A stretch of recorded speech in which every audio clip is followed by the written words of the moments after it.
Although he's not officially in charge today, that responsibility handed to his able assistants Jerry Flannery and Felix Jones.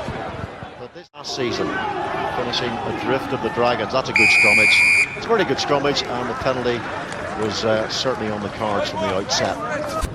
In the out half position ahead of Hanrahan at times, although he did suffer from a number of injuries.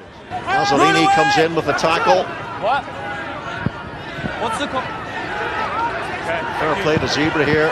They're working as hard as they can, and there JJ Hanrahan, and here is Scannell, and Scannell is going to breeze his way through the big hole.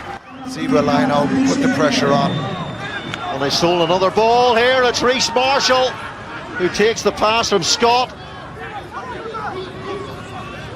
James Hart, oh, can he do enough to wriggle his way through here, get some assistance? And Lloyd Linton says they have done enough work.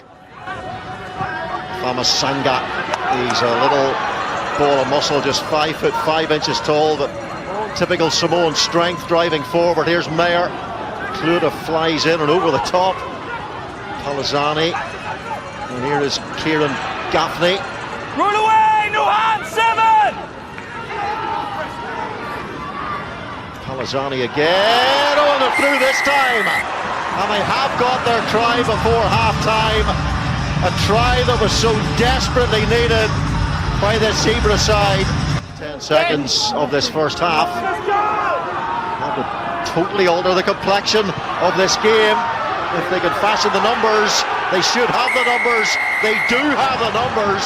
And from 17 points to 0 down, we now have a totally different game of rugby here now in Palmer. And it's all down to this Munster of discipline with their 2 men in the bin.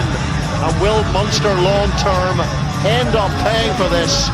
The try scored by Jaco Sarto. So all the play in the first 11 minutes of this second half, deep inside Zebre territory. JJ Hanrahan again to Scannell. This might work out okay. It's Alex Wooden. Alex Wooden for the corner. And he was able to coast away.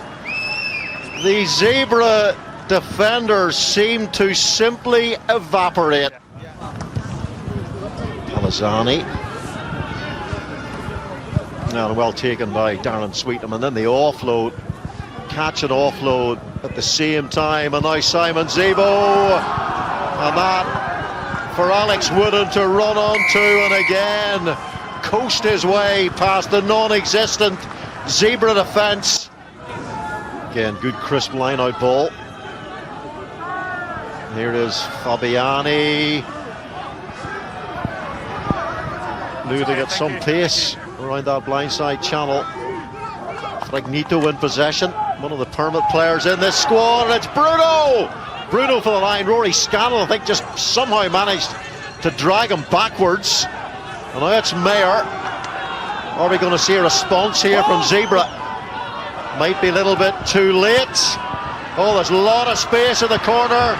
This just needs finishing, and it is finished by Vandity. And there is a response from the Palmer base side. Yeah, there is a response. You talk about the kick execution. Superb kick there. Munster just all very, very narrow in defence. 3 away wins today. Scarlets, Glasgow, and now Munster. All former champions. 6 years though now since Munster won any silverware. No hands! 17! Stafford. Here is Jack O'Donoghue. Time is yours. Thank you. Stafford again, and it's Sam Arnold. Again, fair play to Zebre. They are still defending hard, but they couldn't defend that hard for that long. And it's Calvin Nash who has clamped this convincing victory for Munster. Might need him next week if James Hart has picked up an injury. Down on scrum halves, and there's the final act of the game, the JJ Hanrahan conversion. So Munster have come to Parma and won with a try bonus point, as they did in their last game, the home match against the Dragons, when they scored 49 points at Cork.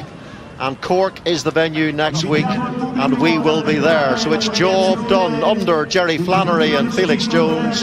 Next week, officially, Johan van Graan will take over. How will his era get underway? Final score here at Parma, Zebre 19 and Munster 36.